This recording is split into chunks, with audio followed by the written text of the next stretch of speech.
আমরা এখন বিভিন্নভাবে বিচ্ছিন্নভাবে কথা বলছি। কালকেও দেখলাম যে আওয়ামী লীগ এই দেশের নির্বাচন করতে পারবে না, করতে দেয়া হবে না, নিষিদ্ধ করা হবে। এই বিষয়ে তো আমরা পরিষ্কার বলেছি যে বাংলাদেশের জনগণ নির্ধারণ করবে যেই দল ফ্যাসিবাদী চরিত্রে বাংলাদেশে গণহত্যা চালিয়েছে, মানবতা বিরোধী অপরাধের জন্য যেই দল দায়ী, যেই দলের নির্ধারিত সরকার দায়ী অনির্বাচিত হলেও, শেখ হাসিনা আওয়ামী লীগের সভানেত্রী হিসেবে প্রধানমন্ত্রিত্ব করেছেন অনির্বাচিত সরকারের, অবৈধ সরকারের, তার সিদ্ধান্তে এবং আওয়ামী লীগের রাজনৈতিক সিদ্ধান্তে এই দেশে গণহত্যা এবং মানবতা বিরোধী অপরাধ হয়েছে। সুতরাং ব্যক্তির সাথে সেই সংগঠনেরও তো বিচার করতে হবে। যারা দায়ী সেই সমস্ত ব্যক্তির বিরুদ্ধে, সাবেক অবৈধ প্রধানমন্ত্রী সহ সবার বিরুদ্ধে এই আন্তর্জাতিক অপরাধ ট্রাইব্যুনালে এবং অন্যান্য আদালতে মামলা হয়েছে, বিচার হবে, বিচার নিশ্চিত করতে হবে। কিন্তু সংগঠন হিসাবে একটি রাজনৈতিক দলের সংগঠনের বিচার করার প্রভিশন আর্টিকেল 47-এ আছে বাংলাদেশের বর্তমান কনস্টিটিউশনে। যেহেতু এখনো কনস্টিটিউশন এটা জীবিত এবং এই কনস্টিটিউশন অনুসারে এই সরকার পরিচালিত হচ্ছে এবং শপথ নিয়েছে বৈধ সরকার হিসেবে। সুতরাং সেই সংগঠনের গণহত্যা এবং মানবতা বিরোধী অপরাধের জন্য, রাজনৈতিক সংগঠনের বিচারের জন্য আমরা তো এখনো পর্যন্ত তত বেশি সোচ্চার নই, কেউ তেমন উচ্চারণ করছে না। বিচ্ছিন্নভাবে যদি বলে অমুককে নির্বাচন করতে দেব না, আইন কি বলে? নির্বাচন কমিশন যদি তফসিল ঘোষণা করে সেই সময় পর্যন্ত যারা রেজিস্ট্রেশন বৈধ থাকবে তারা নির্বাচনে অংশগ্রহণ করতে পারবে, সেটা তো মাথায় রাখতে হবে। আপনারা শুনেছেন সংগঠন হিসেবে বিচারের জন্য আন্তর্জাতিক অপরাধ ট্রাইব্যুনালের আইনে এটি সংশোধনী আনার কথা ছিল, based on the constitutional provision 47 article. কিন্তু সেখান থেকে সরকার সরে গেলেন।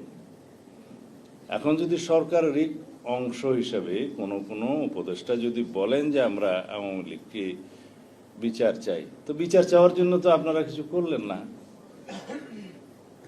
আর বিচার করার জন্য আমরা দাবি করছি, আপনারা দাবি করছেন, জনগণ দাবি করছে এই দেশে ফ্যাসিবাদী শক্তি, গণতন্ত্র হত্যাকারী, গণহত্যাকারী, মানবতা বিরোধী অপরাধে যারা দায়ী সেই সংগঠনের বিচার হোক, বিচারের মাধ্যমে নির্ধারিত হোক, তাহলে জনগণ মেনে নেবে।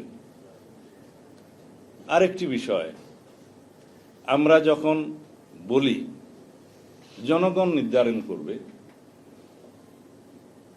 জনগণ কিভাবে নির্ধারণ করে? জনগণ হচ্ছে কনস্টিটিউশনাল প্রভিশন অনুসারে আমাদের দেশের রাষ্ট্রের সকল ক্ষমতার উৎস, মালিক, রাষ্ট্রের মালিকানা। এখানেই হচ্ছে সুপ্রিমেসি অব দি কনস্টিটিউশন। সেই মালিকানা তারা প্রয়োগ করে তাদের প্রতিনিধি নির্বাচনের মধ্য দিয়ে। সার্বভৌম শক্তির প্রতিনিধিত্ব হয় নির্বাচিত প্রতিনিধির মাধ্যমে। তারা সার্বভৌম পার্লামেন্টে এসে, পার্লামেন্টের সার্বভৌমত্ব হয় ওই জনগণের প্রতিনিধির কারণে। সেখানে তারা সার্বভৌমত্বের কথা বলে এবং ওইটাই একমাত্র হাউস যেখানে যা কিছুই আপনি আলোচনা করেন আদালতে বিচার করা যায় না, মামলা দায়ের করা যায় না। এটা সার্বভৌমত্বের বহিঃপ্রকাশের জায়গা। সুতরাং জনগণ নির্ধারণ করবে তো সেই পার্লামেন্টের মধ্য দিয়ে, সেই সার্বভৌম জায়গার মধ্য দিয়ে। তো সেই সার্বভৌমত্বের প্রতিনিধিত্বের নির্বাচনের ব্যবস্থাটা আগে করুন, সেখানে সব আলোচনা হবে। সমস্ত সরকারের সমস্ত সংস্কার কমিশনের রিপোর্টগুলো, যে সমস্ত রিপোর্টগুলো ঐক্যমত হবে সকল সংশ্লিষ্ট স্টেক হোল্ডারদের মধ্যে আলোচনার মধ্য দিয়ে, রাজনৈতিক দলসমূহ এবং গণতান্ত্রিক অন্যান্য সামাজিক শক্তি সহ বিশেষজ্ঞ সহ যারা একমত পোষণ করবেন, সেই সংস্কার প্রস্তাবগুলো বাস্তবায়নে তো কোনো বাধা নেই।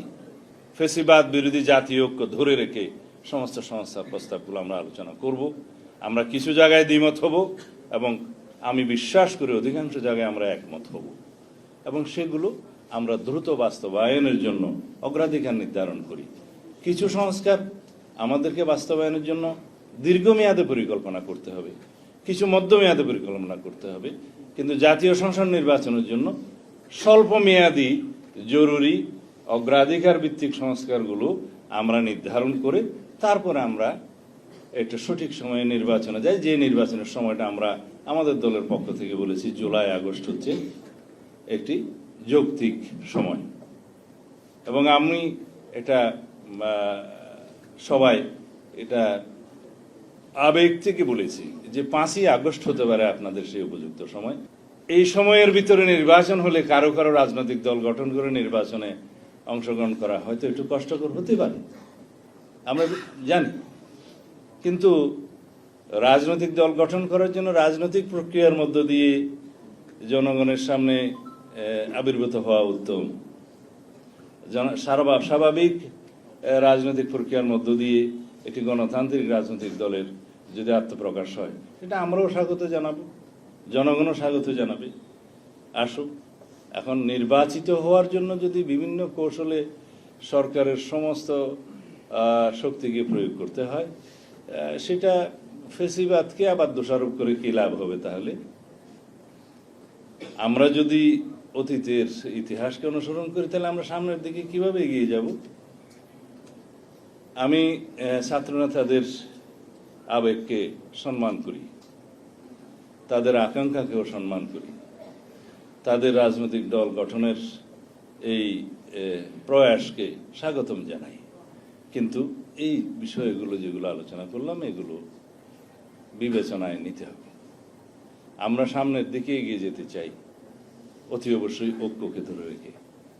ফেসিবাদ বিরোধী জাতীয় ঐক্য আমাদের এখন প্রাণ শক্তি।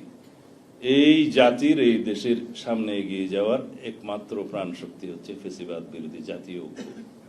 এই ঐক্যকে সারা জীবন আমাদের ধারণ করে যেতে হবে, যাতে বাংলাদেশের জনগণের সামনে কোনো সময় কোনো সংসদীয় এবং সাংবিধানিক ফুয়েরার সৃষ্টি না হয়, একনায়কতন্ত্রের সৃষ্টি না হয়। সেই জন্য আমাদের এই চেতনা, এই আকাঙ্ক্ষাকে, এই ঐক্যকে ধরে রাখতে হবে, এই জাতীয় ঐক্যকে। চূড়ান্ত গণতান্ত্রিক সাংবিধানিক সংস্কার আমাদের করে যেতে হবে, যাতে সংসদীয় একনায়কতন্ত্র বা সাংবিধানিক একনায়কতান্ত্রিক রাষ্ট্র বিনির্মাণের স্বপ্ন ভবিষ্যতেও যাতে কেউ না দেখতে পারে।